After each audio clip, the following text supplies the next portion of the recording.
Well, hello. My name is Jerry Costello, Director of the Illinois Department of Agriculture, and it is so much my pleasure to welcome you all to the unveiling of the butter cow, which is obviously iconic to the Illinois State Fair, just over 100 years old.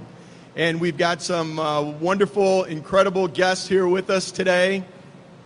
First, I would like to introduce to you the Miss Illinois Fair Queen, Addison Coloni. And we will all be getting to know each other very, very well over the next 11 days here, and then obviously 11 in DuQuoin. As well as Rebecca Clark, our Illinois State Fair Manager. Becky has done just an incredible job, and I'm sure you all have noticed the fairgrounds and the wonderful, wonderful shape that they're in. It's also my pleasure to have Lieutenant Governor Juliana Stratton here with us. And Governor J.B. Pritzker and M.K. Pritzker.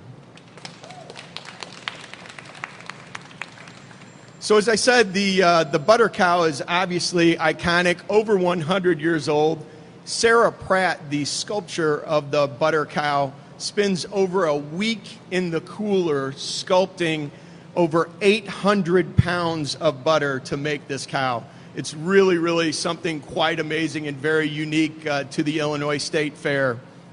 And I would also be remiss if I didn't thank all our dairy men and women here in the state of Illinois for everything they do and obviously giving us the butter to make this cow.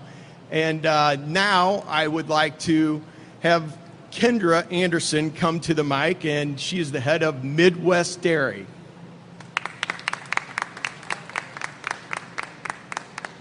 On behalf of the Illinois dairy farmers, I invite, On behalf of the Illinois dairy farmers, I invite you to come to the Illinois State Fair and celebrate all things dairy in the Dairy Products Building.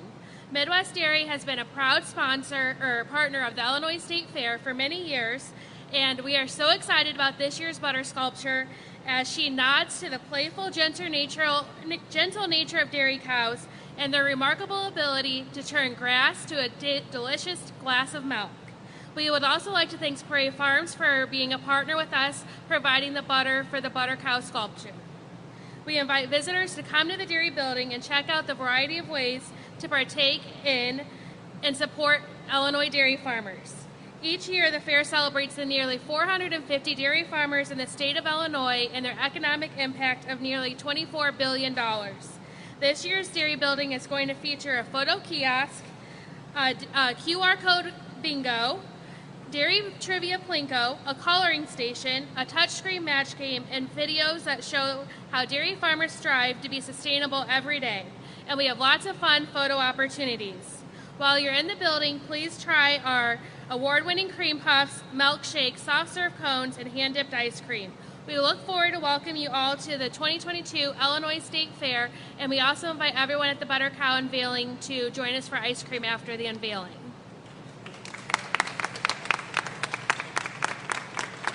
Kendra, thank you so much, and you're probably the most popular person in the building because you're bringing the ice cream, so thank you.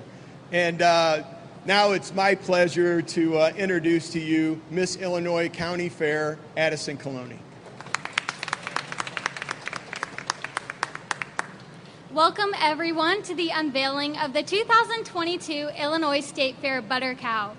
This year's golden sculpture sends us into a new century of the State Fair Butter Cow tradition, as this is the 101st Butter Cow added to the historical herd. Like butter, some things just get better with time, and the Illinois State Fair Butter Cow continues to impress fairgoers and honor dairy farmers each year. On behalf of myself and the Illinois Association of Agricultural Fairs, I'd like to thank the Midwest Dairy Association and the State Fair Committee for sponsoring this attraction that always has a good turnout and attendance. Before I go, I'd also like to remind you to take advantage of the photo opportunities that are available here in the dairy building with this fine bovine, and don't forget to stop for some ice cream on your way out. Thank you.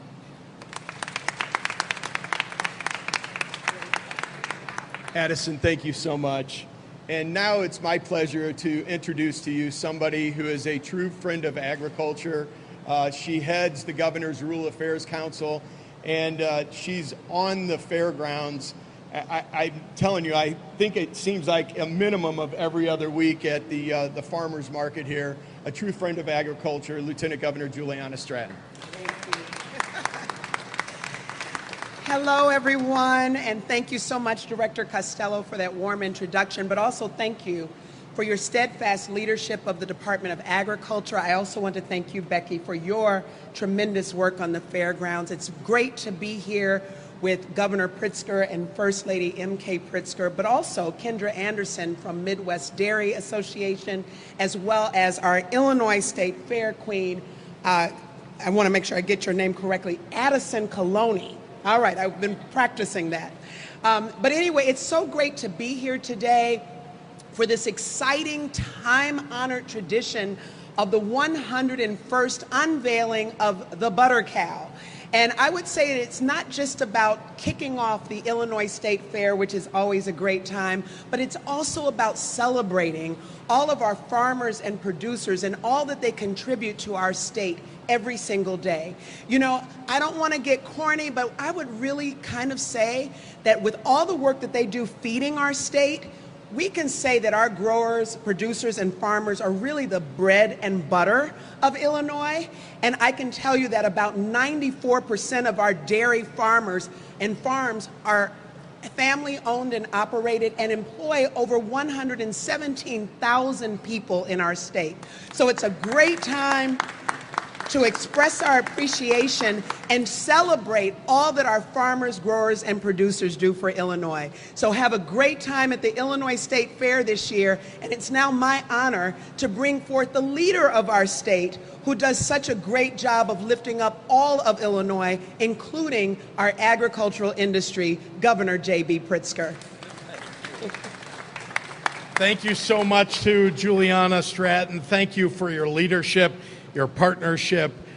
She really has been terrific, especially as our leader of our Rural Affairs Council. Welcome to everybody. Thank you so much to Kendra Anderson and the Midwest Dairy folks. You all really make this special. The beginning of the fair every year starts with you. And that is extraordinarily important, not just for the dairy farmers themselves, but for all the people who visit here. This is an attraction that everybody wants to come see. I want to thank our fair queen, Addison Coloni. Thank you for all the work that you're doing, not just today, but all throughout our fairs and all throughout the year. I know that you've been working with our Department of Agriculture this summer, and there is so much work to do, and they have said what a terrific job you're doing.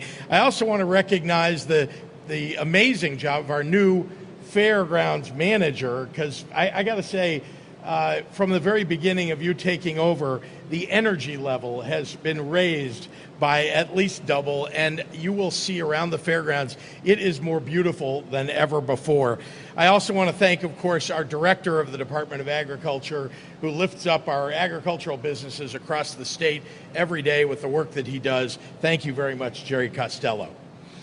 This year's theme is Grow With Us, and that's fitting because Illinois is experiencing greater job growth than we've seen in quite some time. And we're making the investments to modernize our infrastructure and promote sustainability to so many of our state's iconic institutions, like the state fairgrounds, where all of you will see, if you get around the fairgrounds, you'll see freshly repaved 8th Street. You'll see renovations at the Coliseum that have already happened and the ones that we're going to make happen when the fair is done. And you'll see the charging stations, new charging stations for electric vehicles at Gate 7. Maybe Grow With Us ought to be our new motto for the entire state of Illinois. And that brings us to the Illinois State Fair's 101st Butter Cow. This is Sarah Pratt's 6th time sculpting the cow for our fair. Every year I am gobsmacked by her artistry. She doesn't just craft us a cow, she creates an entire scene. And Sarah has shown her commitment to sustainability by only using recycled butter. This year, we've brought technology to bear for the benefit of the visiting fairgoers. At the Department of Innovation and Technology's tent, you can get your very own miniature butter cow and watch it get produced on a 3D printer. I hope to see many of you tomorrow at the official opening of the 2022 State Fair. Come grow with us at the Illinois State Fair. Thank you, everybody. You ready? I'll let you lead us. We take doing it right here? Okay. All right.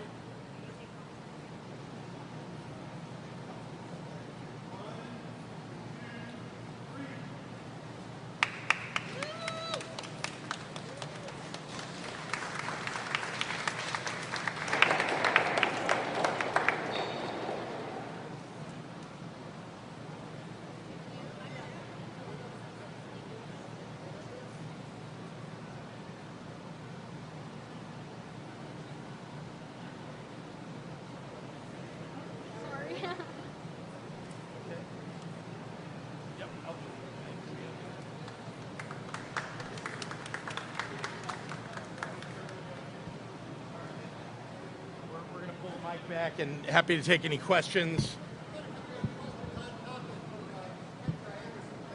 That would be terrific.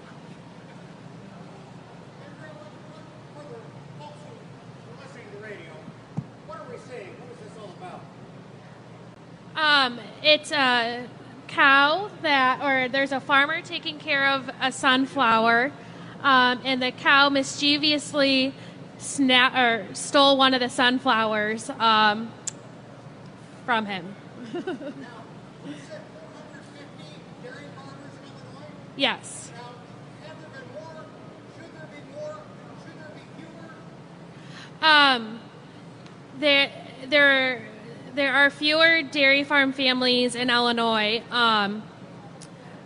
but they have grown in size, so there's less farmers taking care of about the same amount of cows.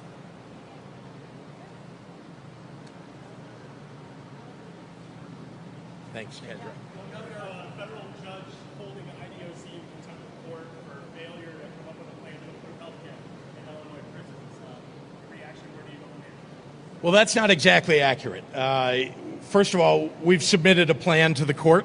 The two parties to the court case are in discussions about that plan, about how to implement that plan. I want to remind all of you that healthcare within our prison system has actually improved significantly since I took office. We've made more investments there. We've actually lifted up from where it was, the healthcare that gets provided. But the plan is one that gets negotiated. And the opposition, anyway, on the other side of the case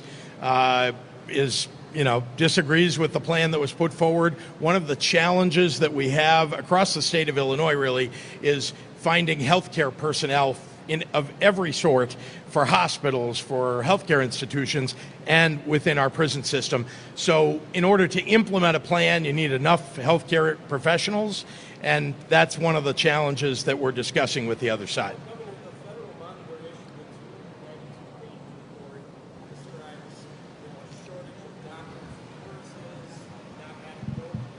Yeah.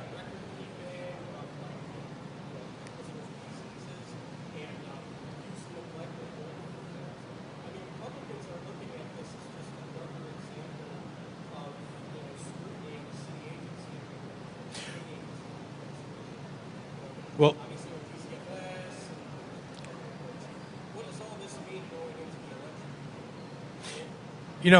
let's start with the last part, which is the Republicans haven't voted for any of the funding that's necessary for us to be able to improve the providing of health care within our prison system. So they really don't have a leg to stand on. Now let's talk about what's real here. We've made significant improvements. Remember where we started. We had no budget for 2 years in the state, and there were significant challenges living up to the consent decrees that already existed when I took office. We have been making improvements. We haven't solved every problem for our healthcare within the prison systems, but we've made progress, and we have a plan that's submitted before the court. Look, the judge has only one way in order to kind of force a faster resolution between the two parties and exercise that that method. And so we're working as fast as we can with the other side to make sure that we reach agreement on how to implement the plan. No, but that's what exactly the judge wants us to come to an agreement so that they can agree, they can approve the plan.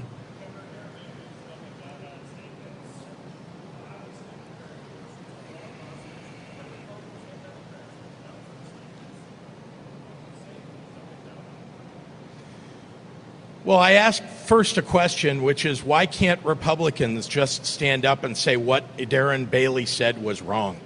Why can't they do that? And why can't Darren Bailey just apologize?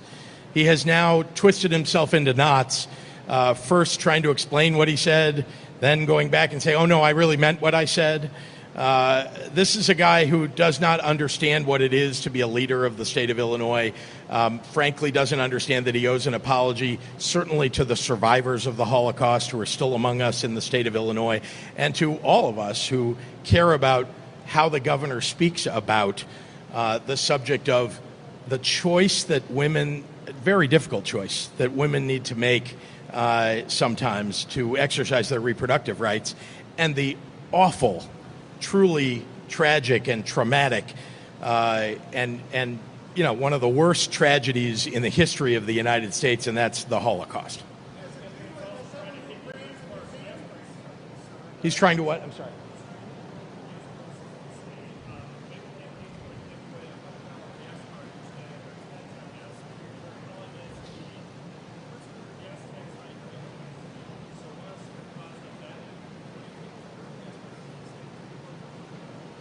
Well, I'm very happy that gas prices have come down significantly, nearing $1 now. They've come down over the last month and a half. That's great for Illinois families. But remember, we're also providing in our family relief plan not only relief directly at the pump, but also sending checks directly to families so they can use that either to alleviate the gas price challenge that they've got, or to pay for anything else. There are a lot of people that don't drive cars and instead take public transit. They can use it for that and for groceries, for example. Yes. What Senator Bailey said was offensive. It's offensive to me as someone who is Jewish. It's offensive to me as somebody who built a Holocaust museum with Holocaust survivors, and it's offensive to those survivors. He owes an apology to them. He owes an apology especially to the survivors and their families. Thank you. Sorry, I couldn't make that stand up. All right.